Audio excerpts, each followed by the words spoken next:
Hi, everyone. I'm Chandler Farabee, the program manager for the Virginia Film Festival. I'm thrilled to welcome you to this edition of Beyond the Screen, the Virginia Film Festival's year-round virtual conversation series. Thank you for joining us for today's conversation with Mark Harris on his book, Mike Nichols, A Life, presented in partnership with the Virginia Festival of the Book. This event has optional closed captioning, which you can turn on at any time using the closed captions tab at the bottom of your screen. If you haven't read Mike Nichols, A Life, I hope you will. For details about how to buy it from our bookseller for this event, UVA Bookstore, visit vabook.org, where you can also explore the full Virginia Book Festival full schedule and past events. Now I'm pleased to introduce our speakers. Mark Harris is the author of Pictures of a Revolution, 5 Movies and the Birth of the New Hollywood, which is a New York Times notable book of the year, and 5 Came Back, a story of Hollywood in the Second World War. He is currently a writer for New York Magazine, where he often covers the intersection of culture and politics. A graduate of Yale University, Harris lives in New York City with his husband, Tony Kushner. Our moderator, Joe Fab, is an award-winning and Emmy-nominated producer, director, and writer with 40 years of experience in documentary film production, media, communications, event production, and the live presentation of plays and music. Best known for the theatrical HBO documentary Paperclips, Fab's most recent documentary about medical aid in dying, entitled When My Time Comes, hosted by NPR's Diane Rehm, premieres on PBS in April 2021. Joe is also an associate programmer for the Virginia Film Festival. Don't forget to submit your questions for Mark Harris through the Q&A tab at the bottom of your screen. Now I'm happy to throw it over to Joe. Thank you, Chandler. And Mark, I just have to begin by saying how incredibly pleased I am to get to speak with you. The book it's truly phenomenal. I read a lot of biographies. I'm a film and theater fan as well as a practitioner, and rarely do I read something, I think maybe never do I read something where I feel like I understand the subject so well because of the way the writer brings them to me. So I'm just very grateful for the book and delighted we can chat today. Thank you so much for those extraordinarily generous words. It's great to get to talk to you, and thanks also to everyone who has zoomed in for this. I really appreciate it. Right. I think it might be helpful as we get started to let folks know you knew Mike Nichols for I think a little more than the last decade of his life. How did you come to meet him, and how did that affect what you were doing as you took on this book? Sure. I got to know Mike, probably I met him in the year 2000, I would say, when he and my husband, Tony, started working together on the HBO adaptation of Angels in America.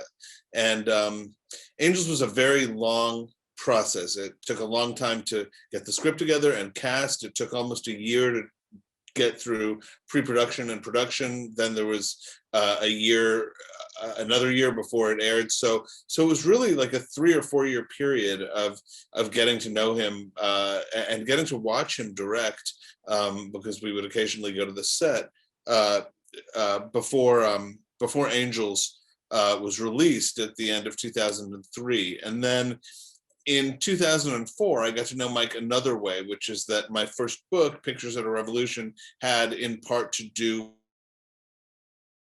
with the history of The Graduate.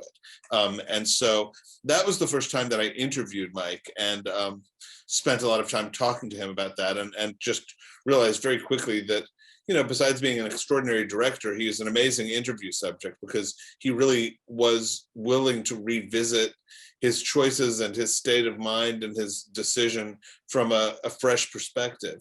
And for all of that, I didn't, you know, Pictures was published in 2008, and I didn't have in mind that I would write about Mike again.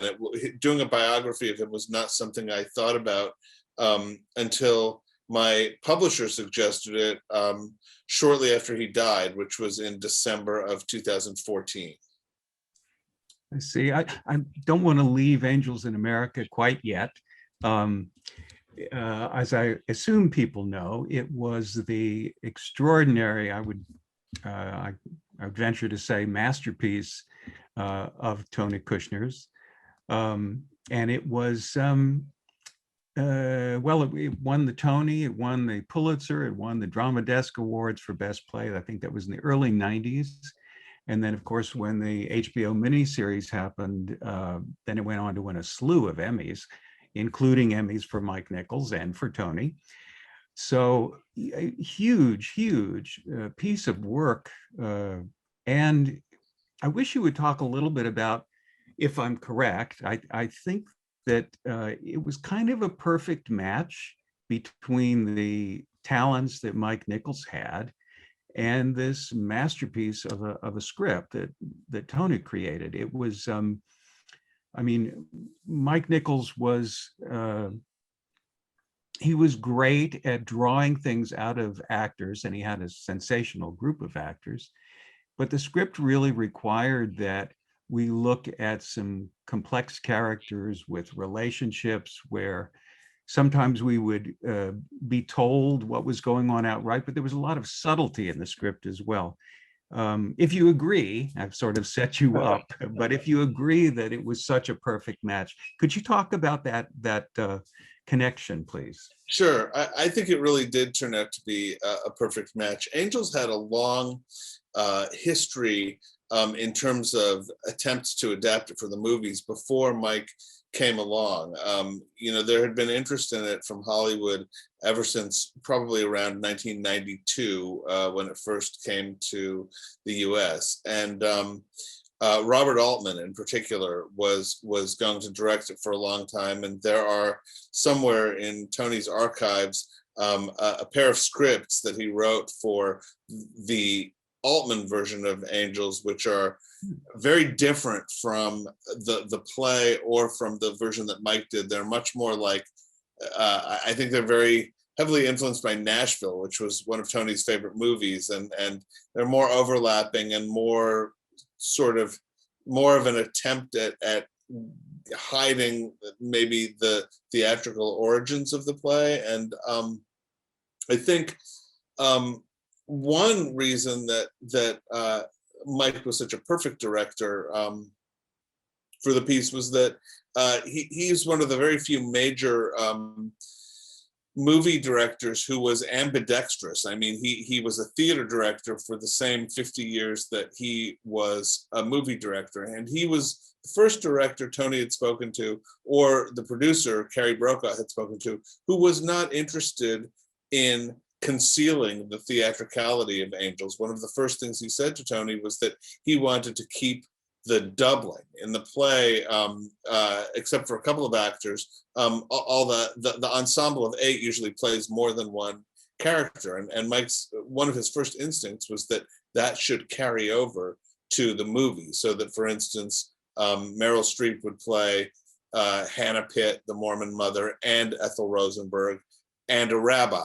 And I think that made a really strong impression on Tony, that Mike was the first director who seemed to understand that visible magic was kind of a good asset, that it was okay and even interesting if people who watched it knew that the same actor was playing different parts. And Mike just seemed to he seemed to take to all of the different aspects of the play. There was nothing he really shied away from.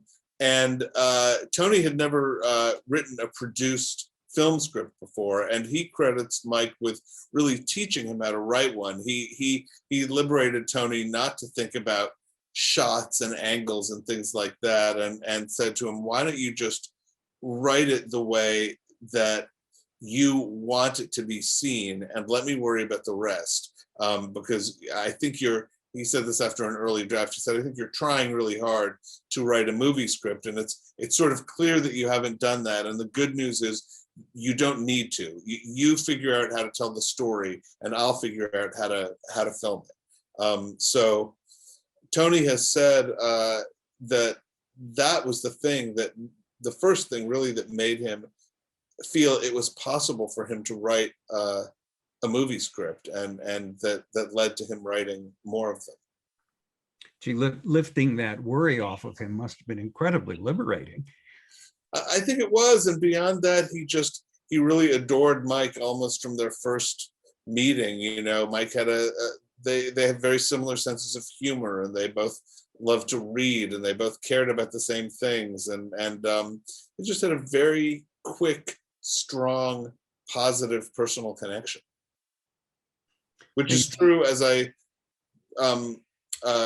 discovered when I was researching the book, of many people, including many writers throughout Mike's life. He had that with Nora Ephron, who he had known since the late 1960s and with whom he stayed friends for the rest of her life. He had it with Buck Henry, who wrote several of his movies. He had it with Neil Simon. They eventually ruptured, but they had a really good working relationship for a long time. He had it with Tom Stoppard. So I think of all the major directors out there, Mike was probably one of the most, if not the most, writer-friendly of his generation. I thought it was something of a revelation to me anyway in the book with respect to Neil Simon, because given that Neil Simon had been, you know, so successful writing for Your Show of Shows, I just assumed that when he wrote a play, there it was.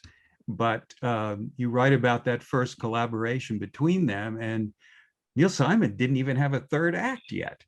And right. Mike helped him figure out how to do that. I think maybe more than once. Is that correct? Yeah, I think that was true on Barefoot in the Park, which was the first Broadway play that Mike directed and really was Neil Simon's breakthrough hit.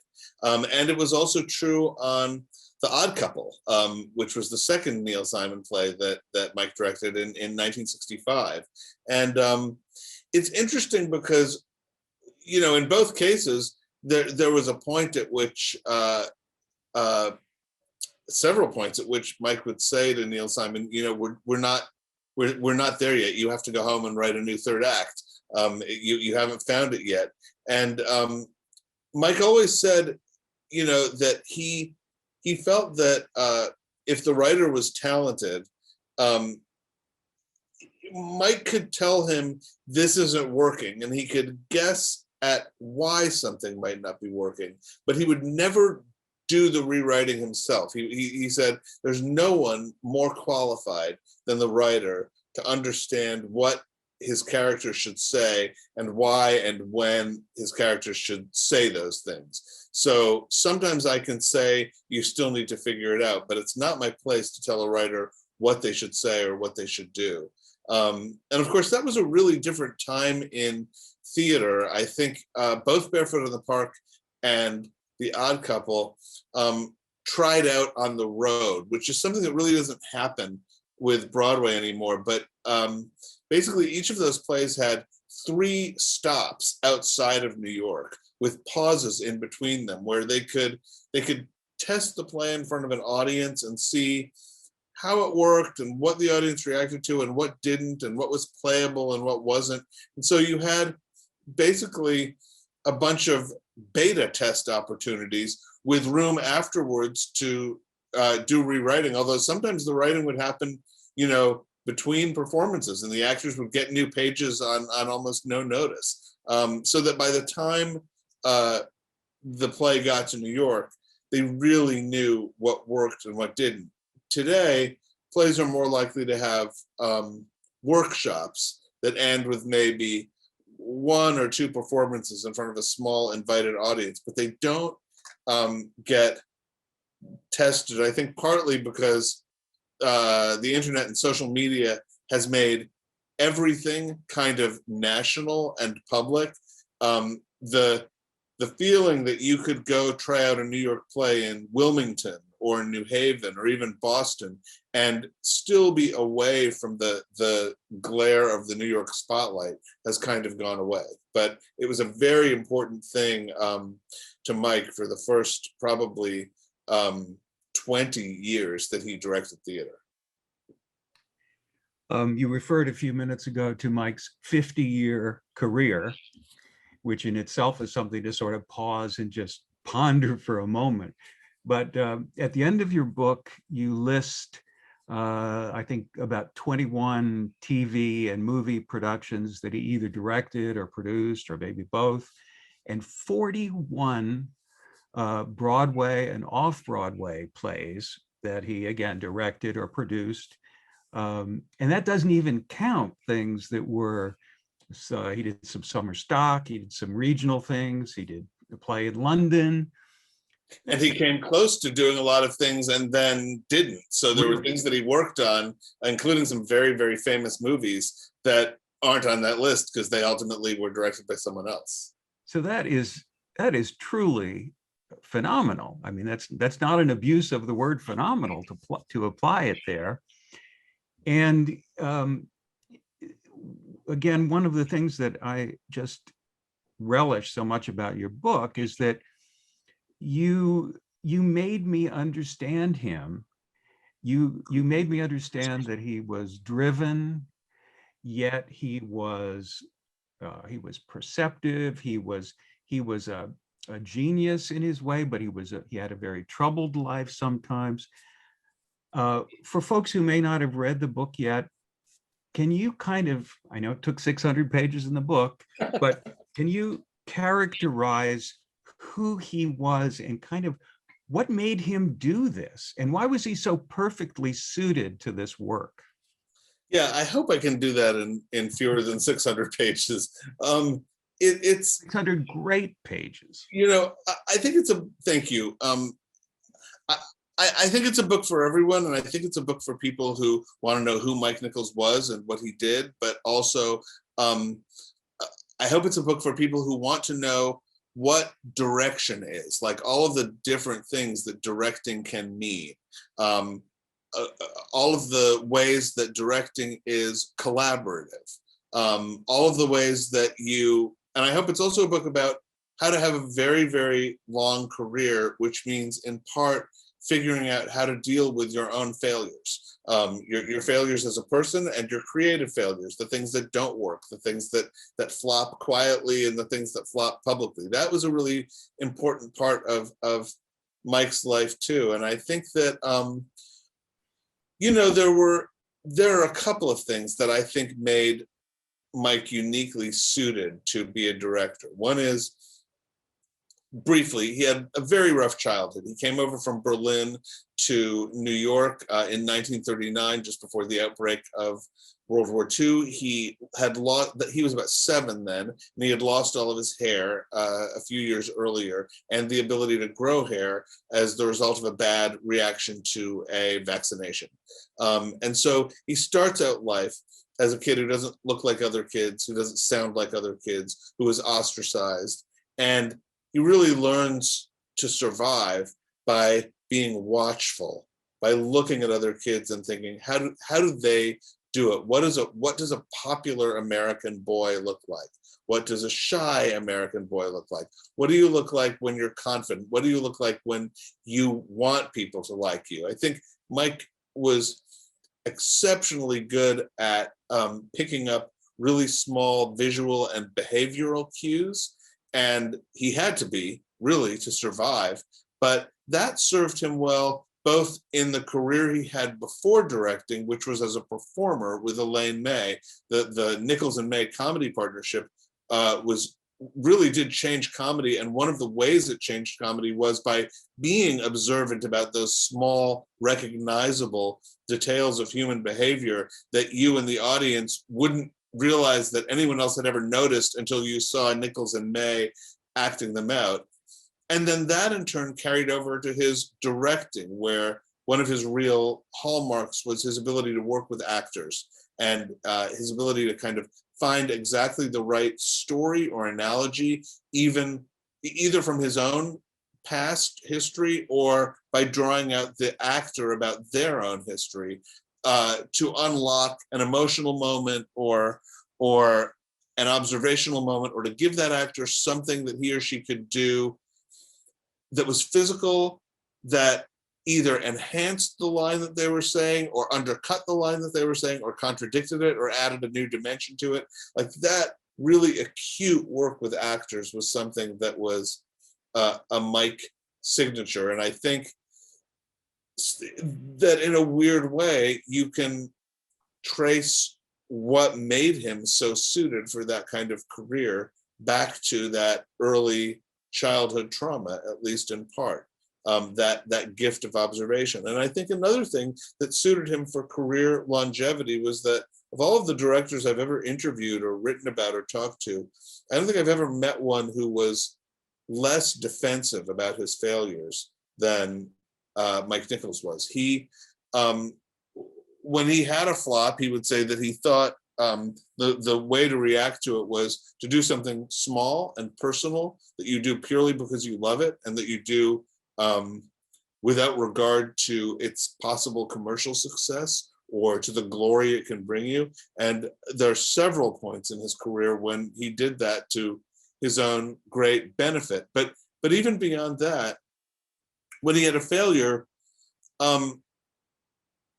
he was genuinely interested in figuring out why it was a failure, what he had done wrong. Had he picked the wrong project from the beginning? Had he picked the right project but executed it wrong? Had he miscast it? If he had miscast it, why had he miscast it? Those questions, I think, for anybody who wants to pursue a creative career, especially, the ability to just ask yourself in a really non-judgmental, non-defensive way, what did I do wrong? What could I have done better? It is probably the professional asset that we talk about least, you know. And Mike did it all the way up to his late 70s. He had on Broadway a really unsuccessful revival of this old Clifford Odets play, The Country Girl, which he directed with Morgan Freeman and Frances McDormand. And it didn't work. It didn't work as a revival of the play. The casting felt off to him. He hadn't met either actor beforehand. And Mike was also very sick at that time and ended up having heart surgery soon after the play opened. And as he was recovering from heart surgery, he took out a legal pad and started making a list of the things he felt he had done wrong on The Country Girl so that he wouldn't do that next time. I found that one of the most inspiring stories from his career. I mean, if I'm lucky enough to still be working at 76 or 77, which I think is what Mike was when he directed that, I hope I'm still looking at my work and thinking, what could I have done better? Why didn't I do that better? And how will I make sure that I don't make that mistake again? I'm so glad you talked about the way he dealt with failure. When you were talking about the way he works with actors, what was going through my head, and went through my head as I read it in the book, was just that of the directors I've known, and you know, that's a limited group, so I'm going to be now typing the whole crowd with what I say, but the way you describe Mike working with actors is the way I think most directors, well, they may think that's what they do. They certainly want to do that, but I think those who are successful at it are probably fewer than those who wish to do it and think that they're doing it. And that, plus this way of looking at failure, dealing with failure, and wanting to understand failure, those are two of the things that come through so clearly, and I think are just great contributions to those of us who want to understand how film and theater directing work. He was truly remarkable. And, you know, I think when I talk to somebody who's written such a wonderful book or made a great film, words like, you know, spectacular are tossed around too freely, but he was really spectacular at what he did. And I'm glad to get to understand it. And one of the things that I think we have to make sure we shed light on today is, you referred to Elaine May, you referred to the way the two of them changed comedy, but that relationship is exceptional. Could you talk about that, how long-lived it was, even with interruptions, and how important it was to him? Yeah, it really was an exceptional relationship. I mean, they met when they were 20. at the University of Chicago. And I think that's a tender age, and also an age when friendships can form with exceptional intensity. If the two right people meet, they can really feel that they're soulmates very quickly. And that's definitely something that Mike and Elaine at that age had. And what's so extraordinary to me is that they go from stealing food from grocery stores in order to have something to eat at night when they're 20 to this very, very brief romance, but really it's not a romantic relationship. It's love, but it's a different kind of love. And then it becomes this professional performing relationship. And it's just about over by the time Mike is 30 or 31. But by then, the performing part of their career is over, but by then they have risen to the very top. They've gone from Chicago to New York, and they've become a kind of sensation within the nightclub and cabaret culture of New York. And that has led to appearances on TV talk shows and variety shows. And that in turn has led to national appearances in much, much bigger clubs and theaters. And then finally to an 8 or 9 month run on Broadway in a 2-person show of their own material that was the must-see show of that season. It was like Hamilton. If you were a celebrity, not just in New York, but a celebrity visiting from Los Angeles or flying in from London, you had to go see An Evening with Mike Nichols and Elaine May.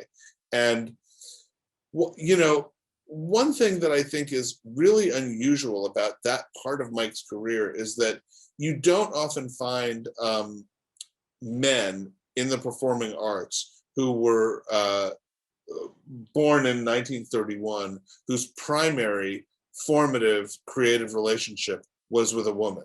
And not only with a woman, but with a woman who he absolutely saw as his equal and in many ways as his better.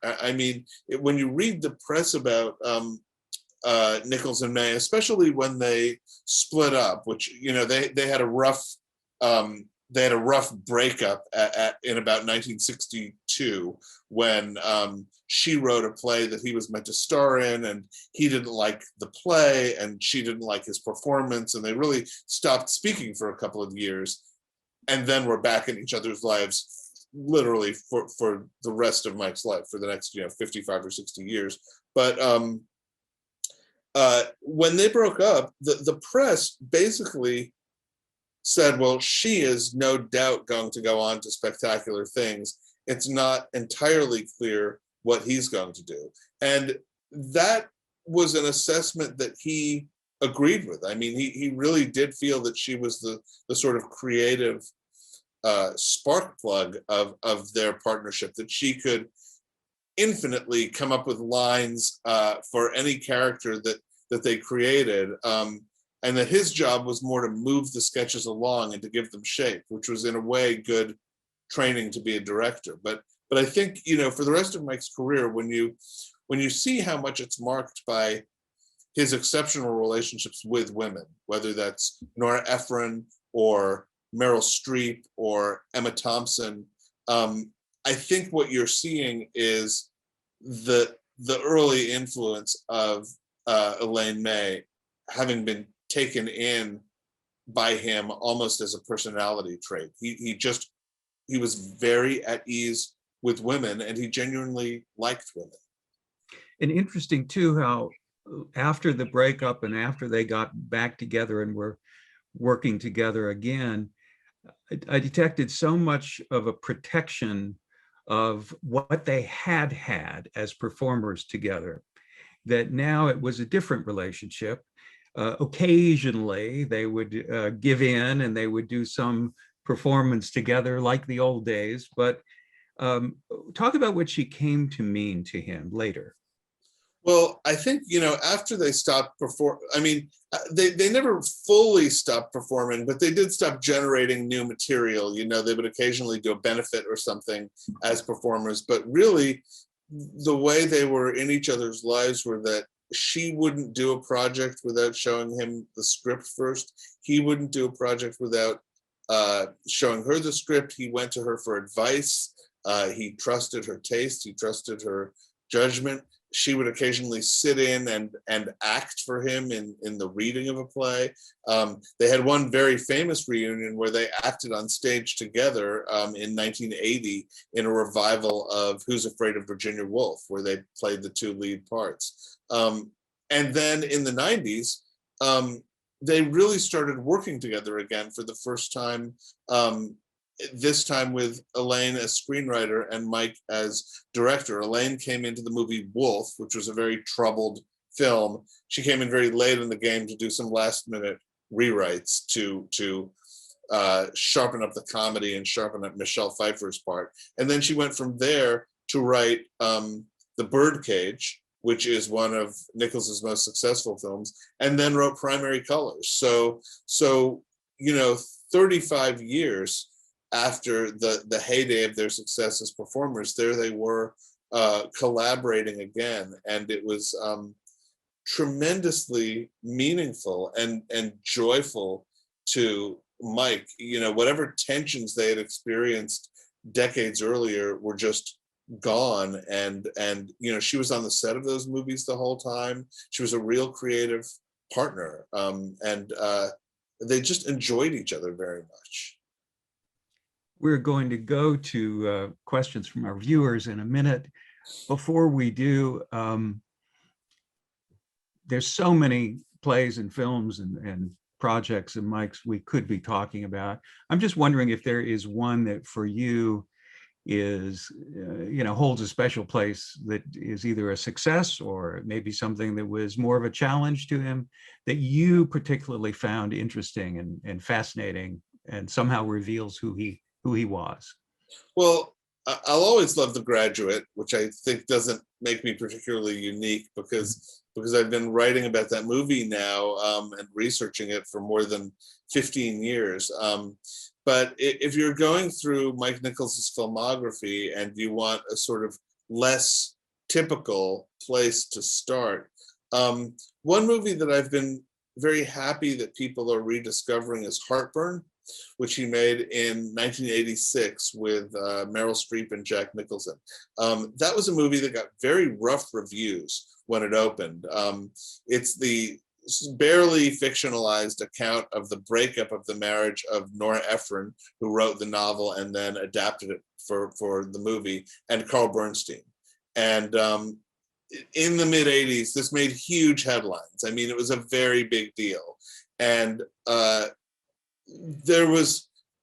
I discovered, to my surprise, there was a really sexist cast to the way that movie was received critically. It was really shocking to see the number of reviews by male critics that essentially said something like, well, this is one-sided. Surely this woman must have done something to make her husband cheat on her or leave her. Like, why would he just do that if she hadn't given him a reason to? That's a kind of review you never would see now. And that movie was a really good reminder that all movies are in some ways hostage to their release date, to what's going on in the news and in people's minds at the moment they come out. And some movies you can see very clearly, it seems, the moment they open, and some movies take a few years. And I think Heartburn now, when you look at it and all those headlines aren't in your mind, what you can see is so many of the virtues of Mike Nichols as a director, the incredible detail and specificity of Meryl Streep's performance, his really acute understanding of this upper middle class social level of the people he was making a movie about. His way of finding just the right physical action to underscore or complexify a particular scene. His sense of how the story should move along, his sharpness about the way to use music. It's all there in Heartburn. And I've been happy that people are taking a look at that movie and saying, oh, I always heard it was terrible, but it's actually really good. Well, here's a question from Josh Katz that might somehow dovetail into what you were just saying. He says, with your understanding of Nichols' career, Does it all feel of a piece to you, or are there curly cues or digressions that seem to exist at cross purposes from his larger body of work? And if so, what would those be? That's a really interesting question. And, you know, in terms of it all feeling of a piece, I would say that there are certain threads, you know, particularly the way Mike worked with actors and the way actors tended to shine under him, that are common to just about all of his movie work and just about all of his stage work. But the interesting thing is, when we look at the careers of directors now who we really admire, so often they tend to be people who write their own movies. So when you look at a Coen Brothers movie, or a Paul Thomas Anderson movie, or gosh, I don't know, a Wes Anderson movie, it's easier to find a through line because you're seeing one person's creative interests and obsessions. And in some ways, the through line of Mike Nichols's work is collaboration. He often took on something, for better and sometimes for worse, just because he either loved the material or the writer or the actors that he would get a chance to work with, or both. And especially after, there's a period in the 1970s and 80s when he'd had a bunch of flops and he took a 7-year break from films. He didn't direct anything. And especially after he came back, which was with one of his most successful movies, Silkwood, you get the sense that he has rethought his priorities, and that he's no longer trying to assemble a set of movies that will make the kind of perfect Criterion Collection boxed set of the future. He's just henceforth going to pick the things that he's really interested in. And there's that ranged all over the place because he was a man of many interests. So I could certainly give you like 3 Mike Nichols movies, which if you put them together, you would feel were absolutely coherent about his interests and his obsessions. If I were to say to you, give yourself a triple feature of Who's Afraid of Virginia Woolf, Carnal Knowledge, and Closer, you would find a lot in those movies about adult relationships and sexual competitiveness and working with theatrical material and working with a small cast in long scenes and enclosed spaces that really marks him out as a director. But then I could throw you 3 other movies that, you know, I could give you Postcards from the Edge, which was by Carrie Fisher, and Heartburn from Nora Ephron, and Primary Colors from Elaine May, and say, okay, so those are 3 times when Mike worked with women as screenwriters, and in each case he was making a movie about that had some connection to real life and some ability to make you look at the characters on screen and say, okay, so are these fictional characters or are these really stand-ins for Hillary Clinton or Carrie Fisher and Debbie Reynolds or Nora Ephron and Carl Bernstein? And that would create a completely different version of who Mike Nichols was as a director. So I hope that answers that. I do think that his technique and his craft and his collaboration with actors do constitute a through line, but that's a very collaborative through line. And the great virtues of Mike Nichols as a director are sometimes virtues that don't announce themselves in his own work so much as in the work of others. Screenwriters and actors tend to come off really well in Mike Nichols movies, and that should tell you something about what kind of a director he is. Here's a question from Charles Chaseman. I don't know if you'll have anything to add here that the photo itself doesn't give us, but his question is, do you have any comments on, this photo of Mike on the front of the book? Yeah, I love this photo because it's imperfect. First of all, I should say that it's by Richard Avedon, who was one of Mike's closest friends and photographed him a lot, including for the playbill cover of his show with Elaine May. But also, I love the fact that he's looking up. You can't really tell whether he's irritated or trying to think of something or remember something or solve a problem. And there's a big rip in his shirt sleeve that is very visible on the cover. I didn't notice that. Right. I'm pointing like you can see. But, Yeah. yeah, it's right there. And I just I love it. It's a look at Mike Nichols that seems to ask a question, or more than one question, that I hope the book answers. I'd rather have a cover image, I think, that raises questions than that answers them.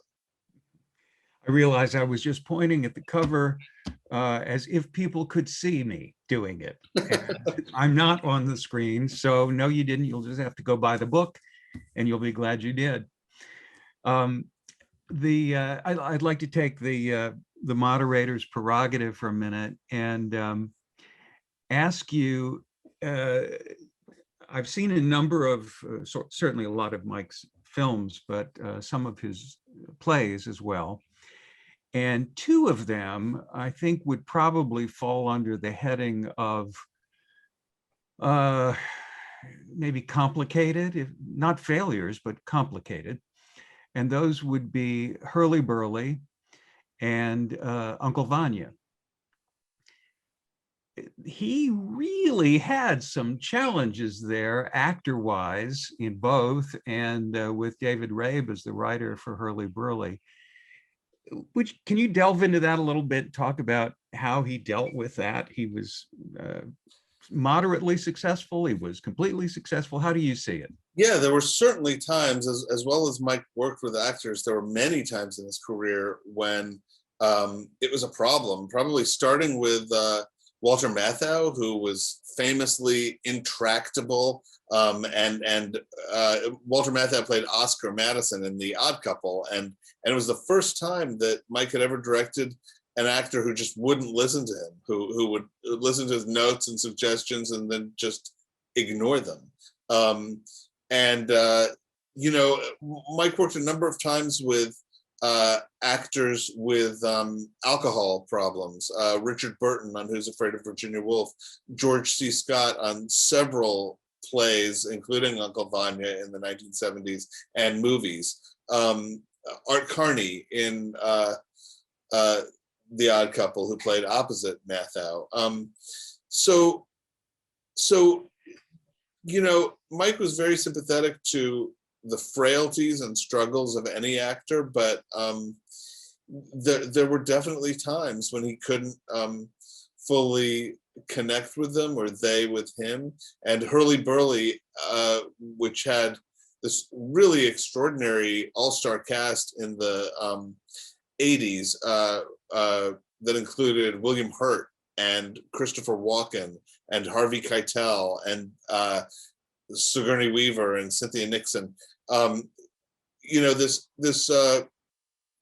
great cast, but I think that that was the point where William Hurt, who was starring in the play, and David Rabe, who wrote it, really were not in sync with Mike at all.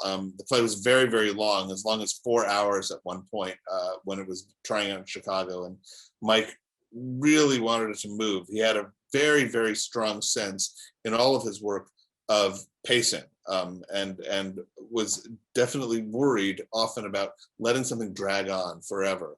And on that play, David Rabe was really dug in about making major cuts, and it just was not. The play was reasonably well received, and it came from Chicago to New York, where it played off Broadway and then moved very quickly to Broadway, and I was nominated for a couple of Tonys. So it wasn't a failure by any means. It ran long enough to be recast, but I don't think that Mike, and certainly David Rabe, would not characterize it as a happy experience. And yet, Mike was kind and generous and sort of repairing the break with David Rabe years later. Right. It became very important to Mike late in life that he make even small gestures to heal wounds that he felt he had a hand in causing. Sometimes it really meant, just getting out of people's way. There was a point, he fired Mandy Patinkin from Heartburn after a week of shooting and replaced him with Jack Nicholson. And 25 years later, Mandy Patinkin came to see Mike's production on Broadway of Death of a Salesman, which was his last huge success with Philip Seymour Hoffman and Linda Emond and Andrew Garfield, and it won him his final Tony. And Patinkin went backstage to congratulate the cast, and Mike excused himself so that Patinkin would not run into him and have his evening ruined by seeing someone who would possibly trigger an unhappy memory. Let's take another question. Let's see, I had one here.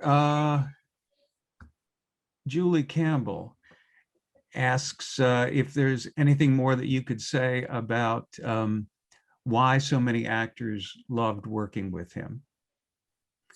Well, he directed 18 of them to Oscar nominations.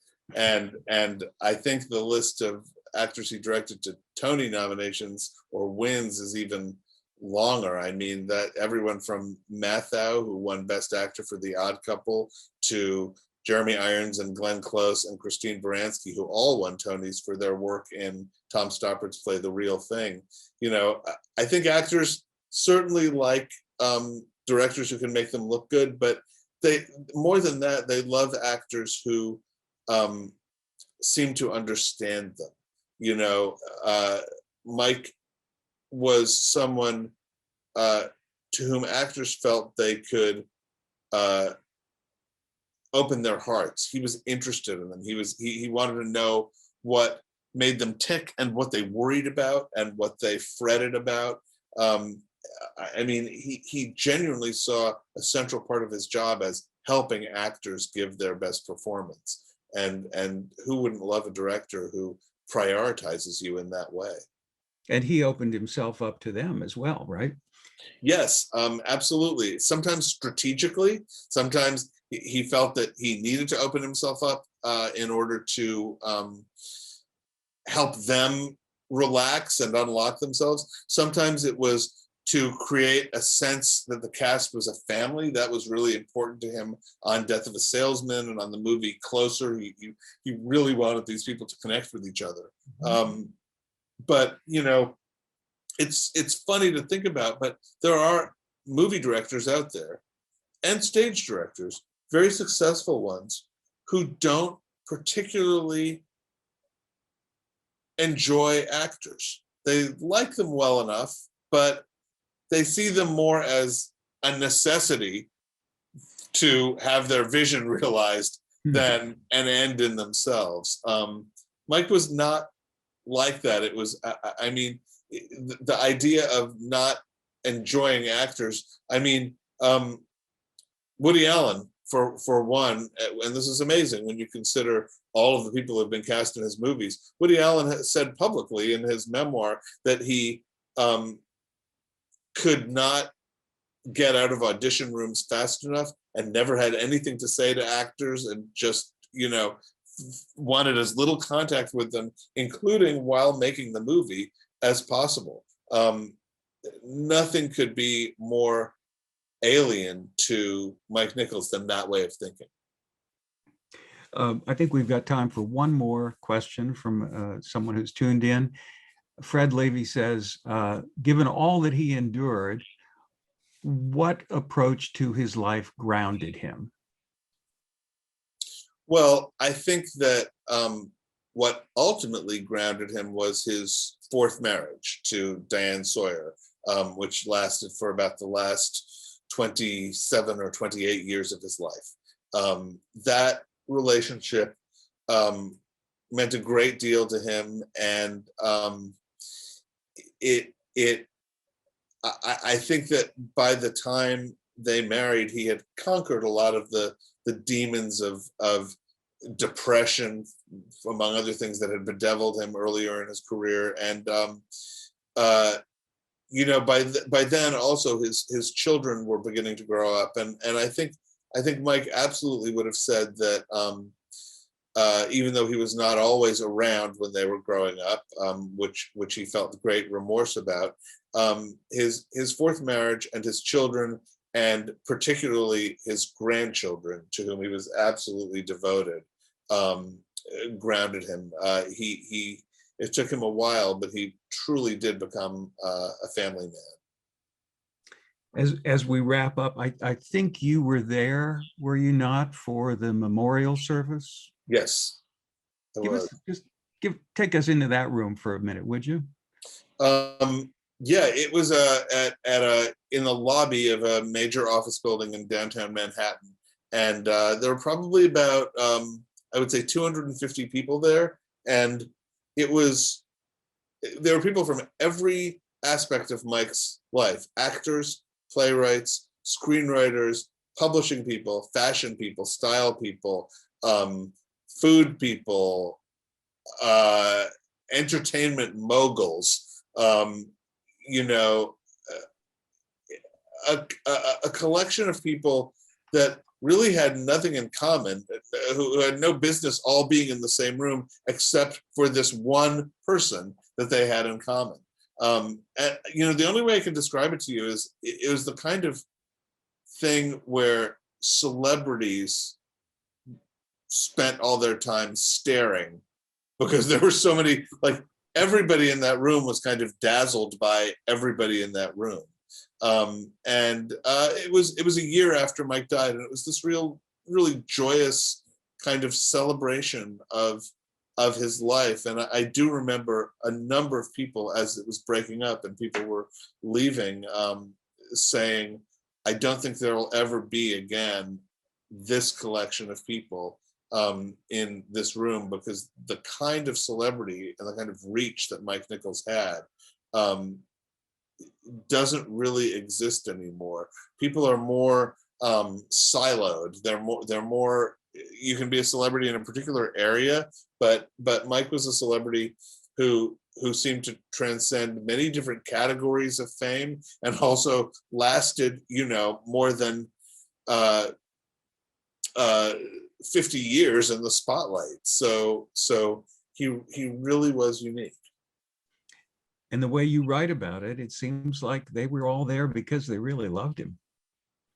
I think it's really true. I mean, there were a lot of tears shed at that memorial, and this wasn't because the grief was fresh. I mean, this was a year later, but he really did have a very special place in the lives of so many people. I mean, to see sort of Tom Stoppard and Paul Simon and Julia Roberts and Whoopi Goldberg all get up and express how personal their connection had been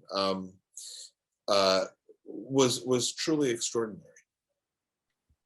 Well, on that note, I want to say first to the Virginia Film Festival and the Virginia Festival of the Book, how grateful I am to have been given this chance to talk with you, Mark.